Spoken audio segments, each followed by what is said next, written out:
The Vorthan fleet arrived on a Tuesday morning. Commander Zyxthel stood on the bridge of his flagship, the Eternal Dominion, and looked down at the blue planet with something close to boredom. He had conquered 17 worlds in his career. This one would be number 18. "Begin the broadcast," he ordered. His communications officer sent the standard message to every screen, every radio, every device on the planet below. The message was simple: surrender, give up your weapons, accept Vorthan rule. Resistance would be met with destruction. Zyxthel expected the usual response. Some worlds surrendered immediately. Others tried to fight with their primitive weapons. Either way, the conquest took about 3 standard rotations at most. What he did not expect was silence. No response came from the humans. Not surrender, not threats, just silence. "Perhaps their communication systems are too primitive to receive our message," suggested his second-in-command, Subcommander Krath. "Unlikely. Our scans show they have global communication networks. They received our message." "Then why do they not respond?" Zyxthel did not know, and that bothered him. In his experience, silence was never a good sign. "Begin the landing," he ordered. "Standard pacification protocol." 20,000 Vorthan soldiers descended to Earth in their dropships. They targeted the major cities first, as was standard procedure. New York, Beijing, London, Moscow, Tokyo. The plan was simple: take the capitals, break the will of the population, establish control.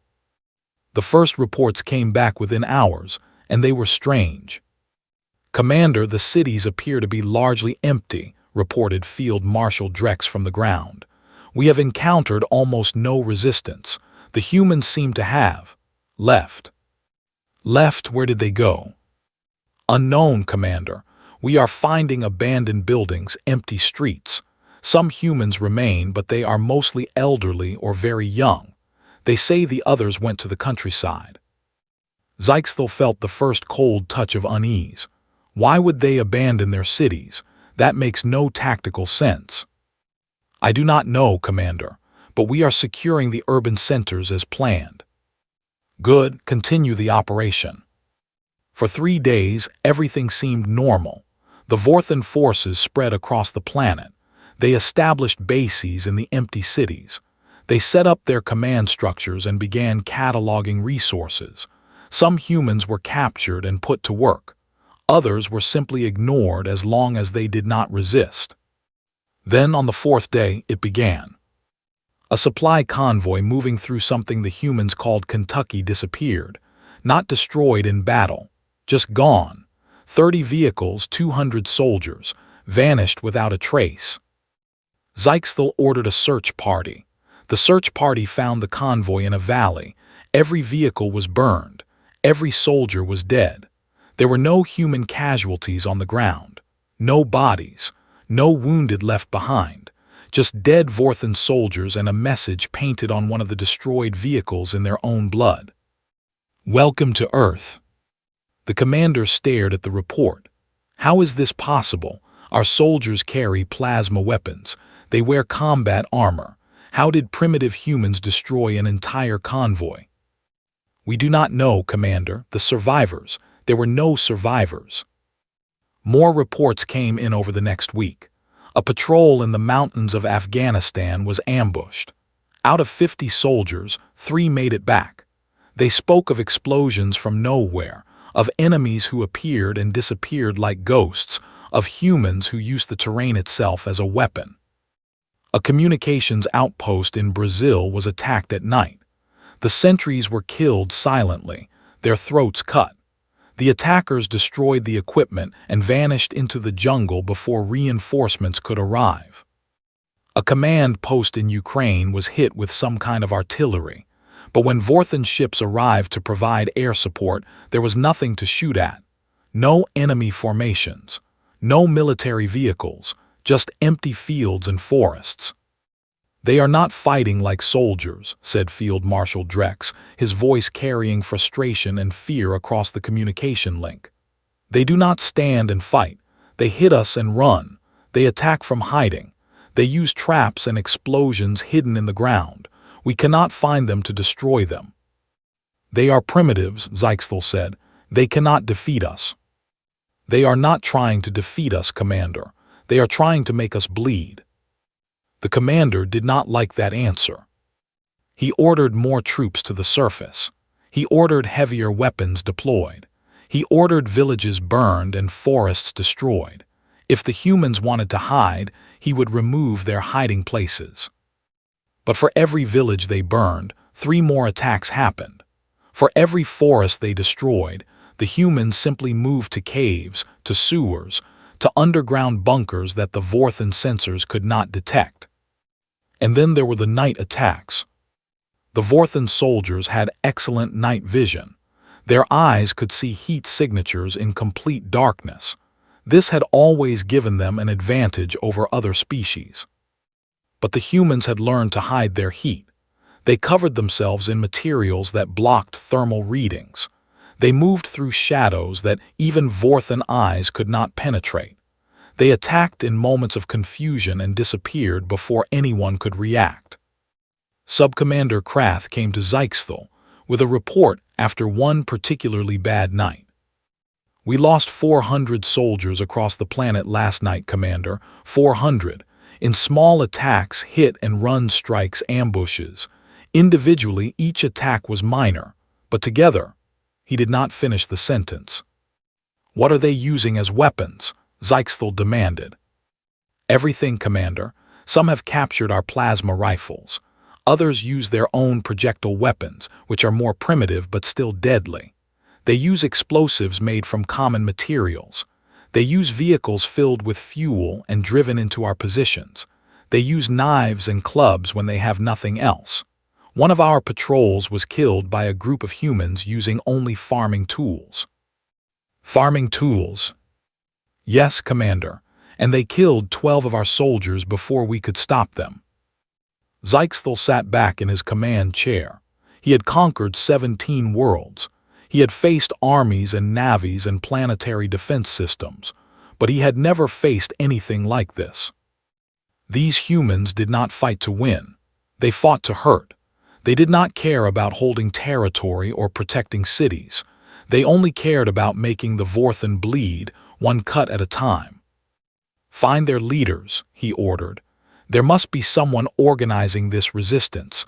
Find them and eliminate them. But finding the leaders proved impossible. There were no leaders, or rather there were thousands of leaders. Every small group of humans seemed to operate on its own, following its own plans, attacking when and where they chose. There was no central command to destroy, no head to cut off. The humans had a name for this kind of war. Zyxthel learned it from a captured enemy fighter before the human died under interrogation. Guerrilla warfare. The commander looked up the term in the human databases they had captured. What he found made his blood run cold. Humans had been fighting this way for thousands of years. They had entire histories of small forces defeating larger armies through patience, cunning, and an absolute refusal to give up. And now, for the first time in Vorthan history, they were experiencing it themselves. The woman known only as Red led her group through the drainage tunnel beneath what used to be Atlanta. There were 20 people with her, carrying weapons ranging from captured alien rifles to homemade explosives to simple hunting bows. They had been fighting for 2 months now, and all of them had lost someone. Red had lost her husband in the first week. A Vorthan patrol had killed him when he refused to tell them where the resistance fighters were hiding. He had not known where they were hiding. He had just been a school teacher, but they killed him anyway. She had joined the resistance the next day. "Target is ahead," whispered Carlos, her second in command. He was a former Marine, one of thousands of military veterans who had melted into the civilian population when the invasion began. "Supply depot, maybe 50 guards. Explosives ready." "Ready." "Then let's welcome our guests to the neighborhood." They moved like shadows through the tunnel, emerging in an abandoned building 300 meters from the Vorthan supply depot. Red looked through her scope at the alien soldiers moving around the base. They looked confident, secure. They had won, after all. They controlled the cities. They controlled the skis. They controlled nothing. Red gave the signal. Carlos detonated the first explosion, a car bomb hidden on the road leading to the depot. The blast took out the front gate and 6 soldiers standing near it. In the confusion, Red's team opened fire from 3 different positions. The Vorthan soldiers reacted quickly. They were well trained. They took cover and returned fire with their plasma weapons, but they were firing at shadows, at muzzle flashes, at enemies they could not see. Red dropped 2 aliens with her rifle before the return fire got too heavy. She gave the signal to fall back. Her team moved out through pre-planned escape routes, disappearing into the urban maze of destroyed buildings and hidden passages. They had killed maybe 15 aliens. They had lost no one. It was not a victory, not in any traditional sense, but it was a wound, and wounds added up. Commander Zyxthel received the report with growing frustration. Another attack, more dead soldiers, no enemy casualties confirmed. "This cannot continue," he said to his war council. "We are losing soldiers every day. Our supply lines are under constant attack. Morale is dropping." "Then we must increase pressure," said Field Marshal Drex. "More troops, more destruction, we must break their will." "We have tried that. It has not worked." "Then we must try something different," said another voice. Everyone turned to look at Senior Analyst Veth, the fleet's chief intelligence officer. She was old for a Vorthan, her scales fatting to gray, but her mind was still sharp. "What do you suggest?" Zyxthel asked. "We must understand why they fight this way. The humans had conventional military forces, armies, navies, air forces. They could have faced us in direct battle, but they chose not to. Why? Because they knew they would lose." "Exactly. They knew they could not defeat our technology in direct combat, so they did not try. Instead, they fell back on a form of warfare that does not require technological superiority, a form that uses their knowledge of their own planet against us. So what do we do about it?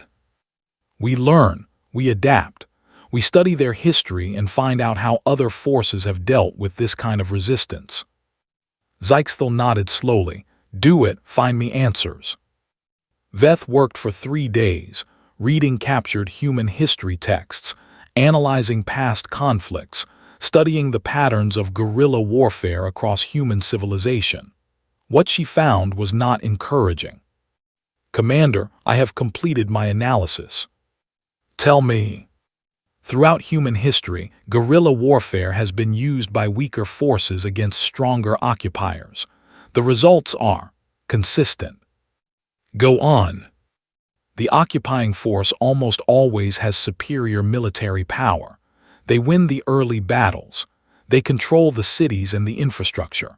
But over time, the resistance wears them down. They cannot defeat the guerrilla fighters without alienating the local population, which creates more guerrilla fighters. It becomes a cycle of violence that the occupying force cannot win. There must be cases where the occupier succeeded. There are, but success requires decades of occupation, massive resources, and a willingness to accept constant losses. Even then, the outcome is uncertain. The humans have a saying, "You cannot kill an idea with weapons." What is the idea we are fighting? Freedom, Commander. The humans do not accept our rule. They would rather die fighting than live under occupation. And we cannot kill all of them without destroying the planet we came here to conquer. Zyxthel stared at the analysis on his screen. "You are telling me we cannot win." "I am telling you that winning this war will cost more than this planet is worth." The commander sat in silence for a long time. The resistance was growing stronger, not in terms of equipment or numbers, but in experience and coordination. Red's group had linked up with 3 other cells operating in the Atlanta area. They shared intelligence, coordinated attacks, covered each other's retreats. Similar networks were forming all over the planet. The humans were learning too. They had figured out the weaknesses in Vorthan armor. They knew where to shoot to kill. They had learned to jam Vorthan communications, to spoof their sensors, to turn their own technology against them. And they had learned something else, something that the aliens had not expected. Hoping. Every successful attack, every dead alien, every day that the resistance continued to fight, hope grew. The Vorthan could not be everywhere at once. They could not protect every supply line, every patrol, every outpost. And every time they failed, the humans remembered that the invaders were not gods. They could be hurt. They could be killed.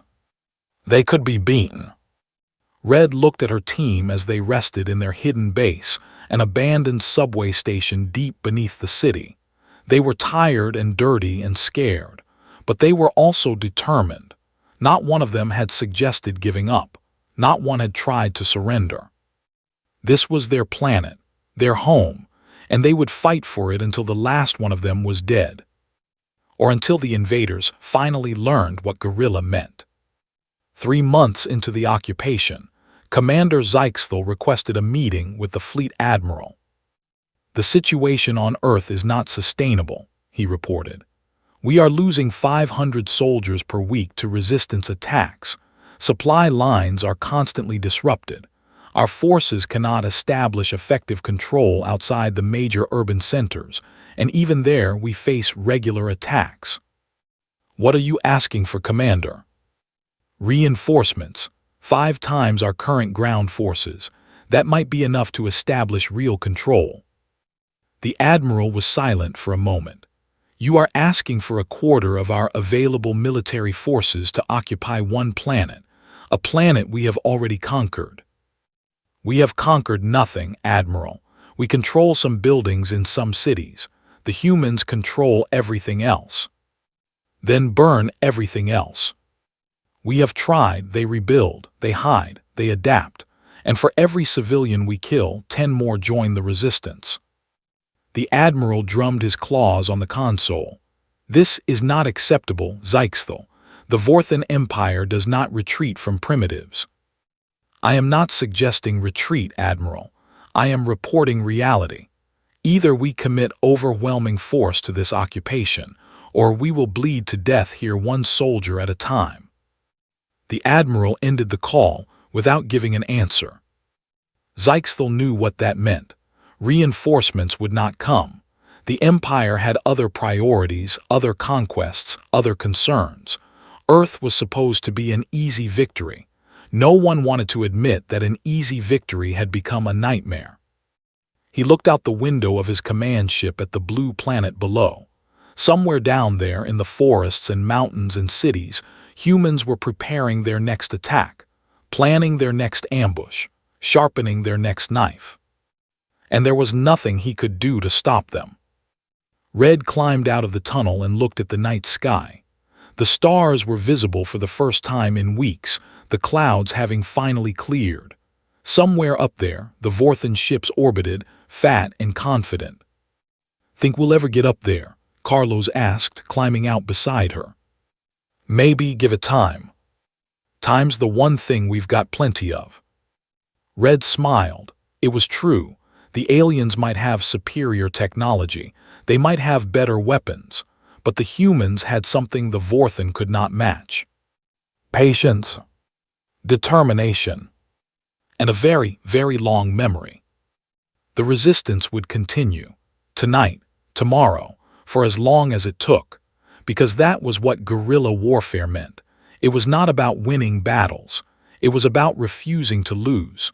It was about making the enemy pay so much for every inch of ground that eventually they decided the ground was not worth the price.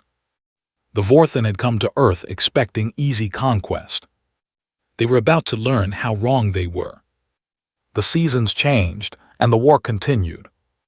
In the mountains of Colorado, a former park ranger named Jackson led a team of 50 fighters who controlled over 1,000 square miles of wilderness. The Vorthan had sent 3 separate expeditions to eliminate them. None had returned. Jackson had learned the mountains as a child. He knew every trail, every cave, every cliff face. He knew where avalanches were likely in winter and where flash floods came in spring.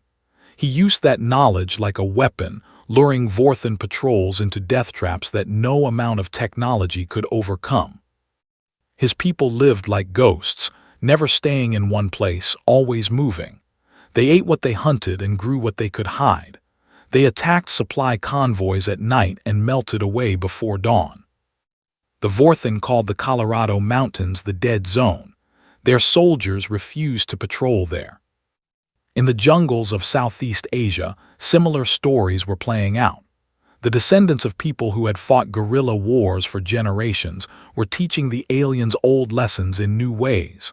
Pit traps with sharpened stakes, trip wires attached to grenades, poison darts from the shadows. The Vorthan lost 2,000 soldiers in Vietnam alone in the first year of occupation. In the Middle East, where guerrilla warfare had been perfected over centuries of conflict, the resistance was even fiercer.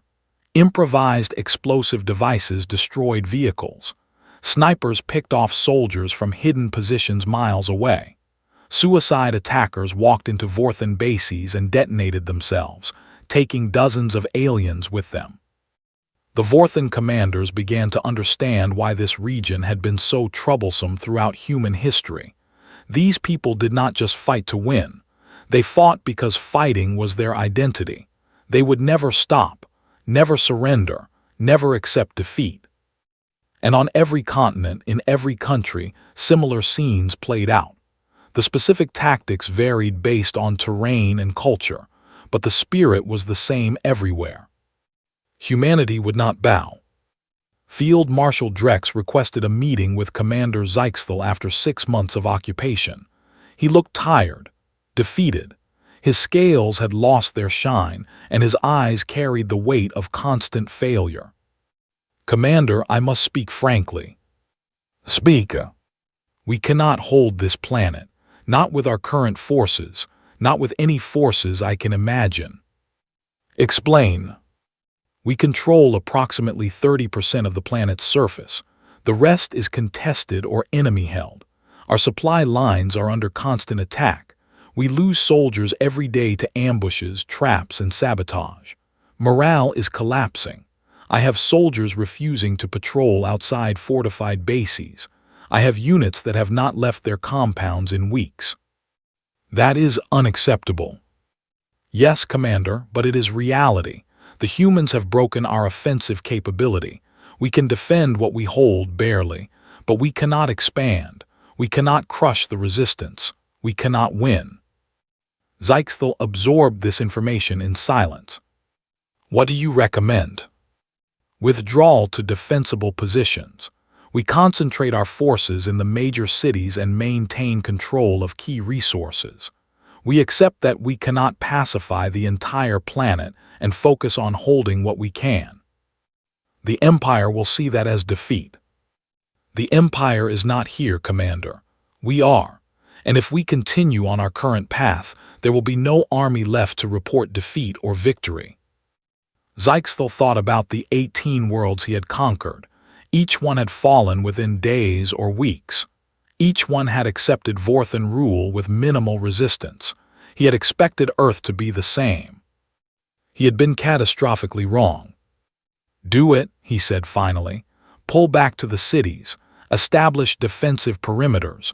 We will hold what we can and wait for reinforcements." "Yes, Commander." Drex left to implement the orders.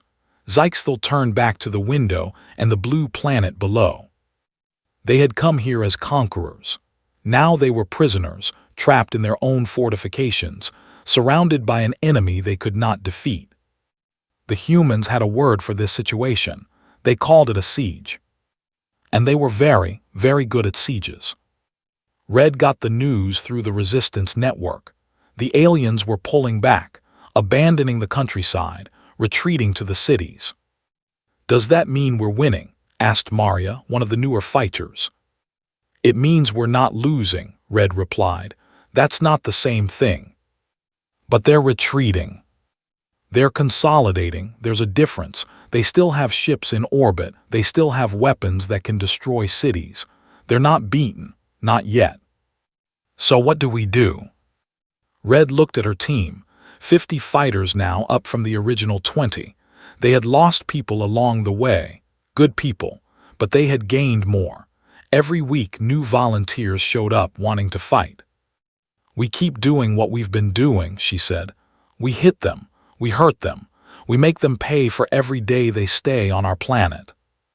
And if that's not enough, then we do more, we fight harder, we find new ways to hurt them, and we never ever give up. Maria nodded slowly. She was young, maybe 19. She had been a college student before the invasion. Now she was a guerrilla fighter, carrying a captured plasma rifle and 2 homemade grenades. My grandfather fought in Vietnam, she said. He told me stories about the war when I was little. He said the Americans never understood that they couldn't win. They had all the technology, all the firepower, but they couldn't beat people fighting for their own land. Your grandfather was a wise man. He said patience was the greatest weapon, that you just had to outlast them. Red nodded. He was right, the aliens have technology, but we have time, and this is our home, we're not going anywhere. She looked up at the sky, where the Vorthan ships hung invisible in the darkness. But they will. The second year of occupation began with a suicide attack on the Vorthan command base in Beijing.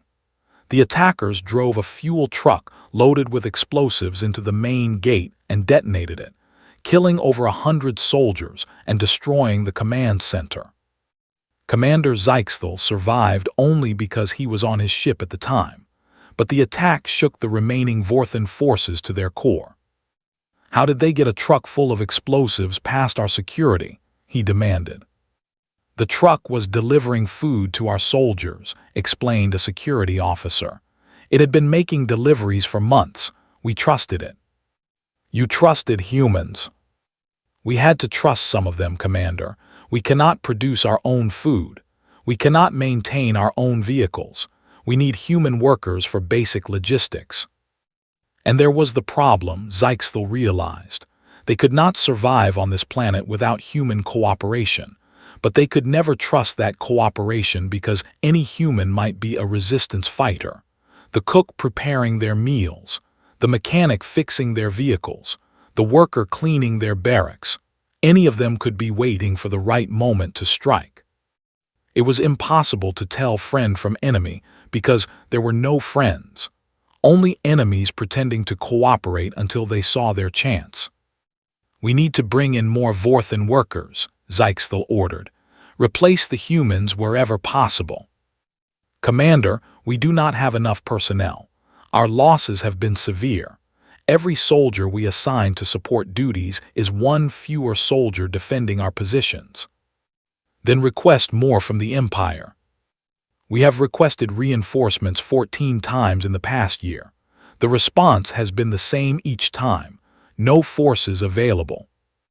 Zyxthel felt something he had never felt before in his military career: despair. They were alone on this hostile planet, surrounded by enemies who would never stop fighting, with no hope of rescue or reinforcement. They could not win. They could only hold on and hope the Empire eventually decided this world was worth saving. But he was beginning to doubt that day would ever come. In a hidden bunker beneath the ruins of Washington, D.C., human leaders met to discuss strategy. They were an unlikely group: military officers who had survived the initial invasion, politicians who had escaped capture, scientists who had been working on ways to fight back, ordinary citizens who had risen to leadership through courage and determination. General Sarah Chen led the meeting. She had been a colonel when the invasion began, commanding an army base in Texas. She had led her soldiers into the hills and had been fighting ever since. Somewhere along the way, she had become the closest thing the resistance had to a unified commander. The enemy is weakening, she began. Our intelligence indicates their losses over the past year have been severe. They've lost over 30,000 soldiers. Their supply lines are constantly disrupted. Morale among their troops is collapsing. But they still hold the cities, pointed out Admiral Kowalski, former commander of the Pacific Fleet. And they still have orbital superiority. True, but their hold on the cities is fragile. They can't control the populations. They can barely maintain their defenses. One good push might break them. What kind of push? General Chen pulled up a map on the screen. A coordinated offensive. Simultaneous attacks on their positions in every major city. We've never tried anything this big before because we didn't have the coordination. But we do now. She outlined the plan. Resistance cells in every occupied city would attack at the same time. The goal was not to capture territory but to inflict maximum casualties and chaos, to show the Vorthen that they were not safe anywhere. If we pull this off, Chen said, we might break their will to continue the occupation. They'll realize they can never pacify us. That staying here means bleeding to death one cut at a time. And if we fail, then we're no worse off than we are now. We keep fighting. We keep bleeding them. Eventually they'll give up or we'll destroy them. Either way, we don't stop. The room was silent for a moment. I'm in, said Red, who had been brought in to represent the southeastern cells. My people are ready.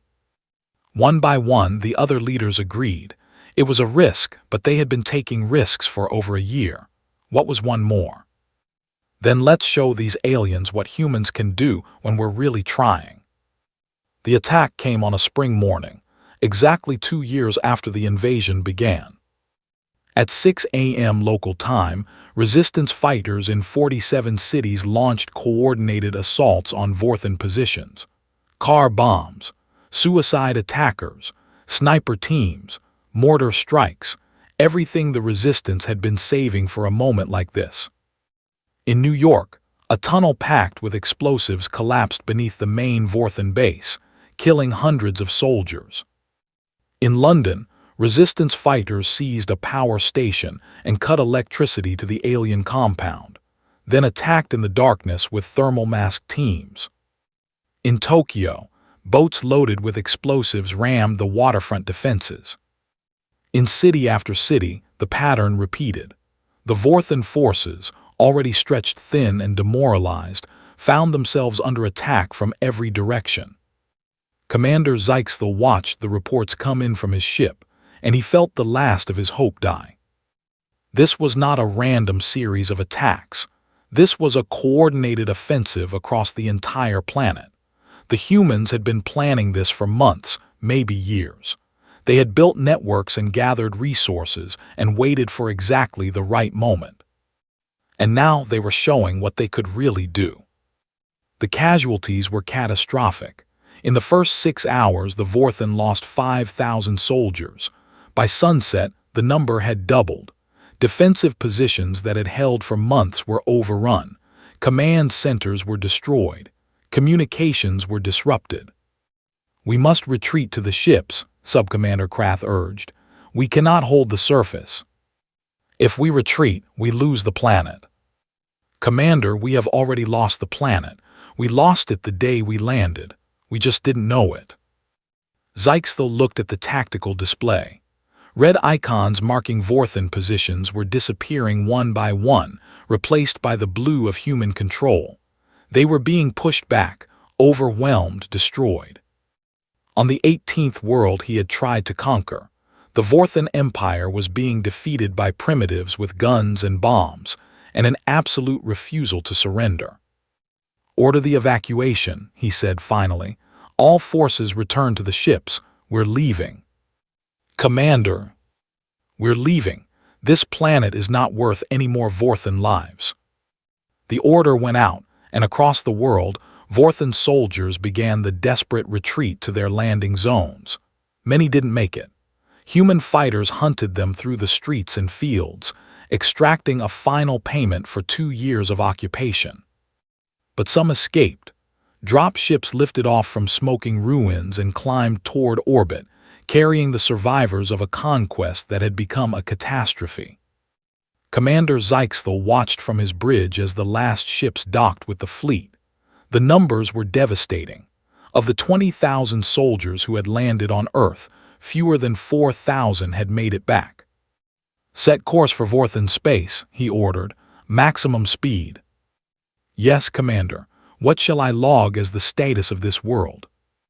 Zyxthel thought for a long moment. "Unconquerable," he said finally. "Log it as unconquerable." On the surface of Earth, humans watched the alien fleet turn and accelerate away. There were no cheers, no celebrations. Not yet.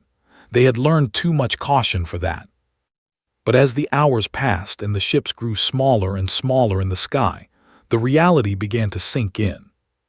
They had won. Not through superior technology or overwhelming force.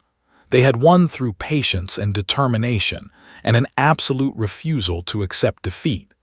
They had won because they knew something the Vorthen had never understood. You cannot conquer people who would rather die than submit. Red stood on a hill outside Atlanta and watched the last glimmers of the alien ships fade into the distance. Carlos stood beside her, along with the survivors of her team.